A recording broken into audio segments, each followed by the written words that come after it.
जय सिया राम, जय सीताराम। आपका मेरे चैनल में स्वागत है फ्रेंड। स्त्री के रूप में ताड़का एक घोर पाप है और पाप को नष्ट करने में कोई पाप नहीं होता। हे राम, तुम इस पापिनी का संहार कर दो। प्रातःकाल स्नान संध्योपासनादि कार्यों से निवृत्त होकर राम और लक्ष्मण गुरु विश्वामित्र के साथ सरिता तट पर पहुंचे। एक वनवासी मुनि ने विश्वामित्र के साथ दो सुकुमार बालकों का देखा तथा उनका परिचय प्राप्त कर वे एक छोटी सी सुंदर नौका ले आए। विश्वामित्र विश्वामित्र से बोले, हे मुनिराज, आप इन राजकुमारों के साथ इस नौका पर बैठकर सरिता पार कर लीजिए। विश्वामित्र जी ने उस मुनि को धन्यवाद दिया और राम तथा लक्ष्मण के साथ नौका पर सवार हो गए। इस प्रकार वे सागर से मिलन की आतुरता में कलकंद कल कलकलनाद के साथ दौड़ती जा रही उस नदी को पार कर गए। नदी के उस पार एक भयानक वन था। उस वन को देखकर राम बोले, गुरुदेव, यह वन तो बड़ा भयंकर है। सभी ओर से सिंह, व्याघ्र आदि हिंसक पशुओं के दौड़ने और हाथियों की चिंगाड़ने की ध्वनि आ रही है। जंगली सुअर, भालू, वनवेसे आदि वन्य प्राणी भ्रमण करते दृष्टिगत हो रहे।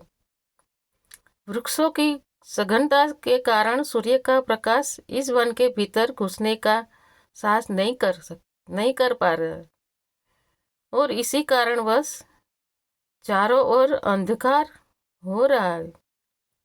इस अति दुर्गम वन का क्या नाम है?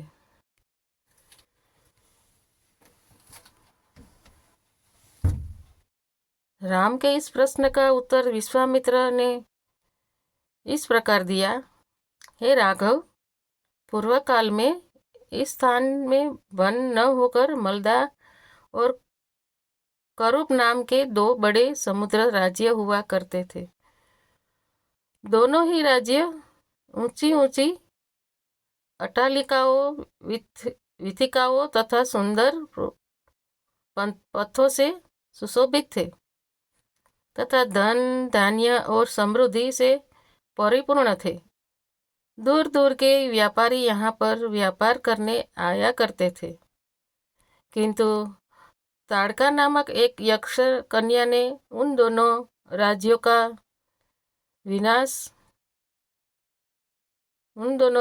विनाश कर दिया। ऋषि विश्वामित्र ने आगे बताया, ताड़का कोई साधारण स्त्री न होकर सुंद नाम के राक्षस की पत्नी और मारीच नामक राक्षस की माता है। उसके शरीर में 1000 हाथियों के बराबर बल और वह अत्यंत पराक्रमी और शक्तिशाली है। इस प्रदेश को नष्ट करने के पश्चात ताड़का ने अपने पुत्र मारीच के साथ मिलकर यहाँ के समस्त निवासियों को मारकर खा डाला। अब उनके भय से यहाँ 2-2 कोस दूर तक किसी मनुष्य की परछाई भी दिखाई नहीं देती। भूलवश यदि कोई यहाँ आ भी जाए तो जीवित नहीं लौट पाता। उसी ताड़का का संहार करने के लिए ही मैं तुम्हें यहाँ लाया हूँ। राम ने आश्चर्य से पूछा, गुरुदेव, स्त्रियां तो कोमल और दुर्बल होती है, ये ताड़का में 1000 हाथियों का बल कैसे आ गया? ऐसा प्रतीत होता है कि अवश्य कुछ न कुछ रहस्य है। विश्वामित्र बोले, बस तुम्हारा कथन सत्य है और वास्तव में इसके पीछे एक रहस्य है। सुकेतु नामक का एक अत्यंत बलवान यक्ष था। वह संतानहीन था। अतः संतान प्राप्ति के उद्देश्य से उसने ब्रह्मा जी के कठोर तपस्या की। कठोर तपस्या की। उसकी तपस्या से प्रसन्न होकर ब्रह्मा जी ने उसे संतान होने का वरदान दे दिया। परिणाम स्वरूप ताड़का का जन्म हुआ। संकेत सुकेतु के द्वारा ताड़का के अत्यंत बली होने का वर मांगने पर ब्रह्मा जी ने उसके शरीर में 1000 हाथियों का बल दे दिया।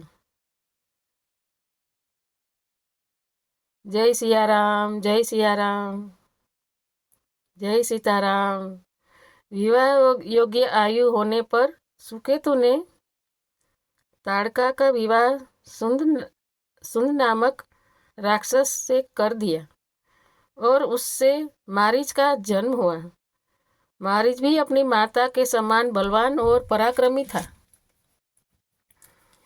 वह सुंद राक्षस का पुत्र होकर भी स्वयं राक्षस नहीं था, किंतु बाल्यकाल में वह बहुत उपद्रवी था। ऋषि मुनियों को अकारण कष्ट दिया करता था। उसके उपद्रव से त्रस्त होकर एक दिन अगस्त्य मुनि ने उसे राक्षस हो जाने का शाप दे दिया। अपने पुत्र के राक्षस गति प्राप्त हो जाने से सुंद अत्यंत क्रोधित हो गया और अगस्त्य ऋषि को मारने दौड़ा। इस पर अगस्त्य ऋषि ने शाप देकर सुंद को तत्काल भस्म कर दिया। अपने पति की मृत्यु का बदला लेने के लिए ताड़का भी अगस्त्य ऋषि पर झपटी। इस पर अगस्त्य ऋषि ने शाप देकर ताड़का के सौंदर्य को नष्ट कर दिया और वह अत्यंत करूप हो गई। अपनी करूपता को देखकर और अपने पति की मृत्यु का बदला लेने के लिए ताड़का ने अगस्त्य मुनि के आश्रम को नष्ट करने का संकल्प किया है। अंतः हे राम, मैं तुम्हें आज्ञा देता हूँ कि तुम ताड़का का वध करो। तुम्हें अतिरिक्त इसका वध कोई भी नहीं कर सकता। तुम्हारे अतिरिक्त इसका वध कोई भी नहीं कर सकता। अपने मन से यह विचार निकाल दो कि यह स्त्री है और स्त्री का वध मैं कैसे करूं। स्त्री के रूप में यह एक घोर पाप है और पाप को नष्ट करने में कोई पाप नहीं होता। समस्त संशय को त्याग कर मेरी आज्ञा से तुम इस पापिनी का संहार कर दो। राम ने कहा, गुरुदेव, आपकी आज्ञा मुझे शिरोधार्य है। समस्त मानवों के कल्याण के लिए मैं अवश्य ही ताड़का का वध करूंगा।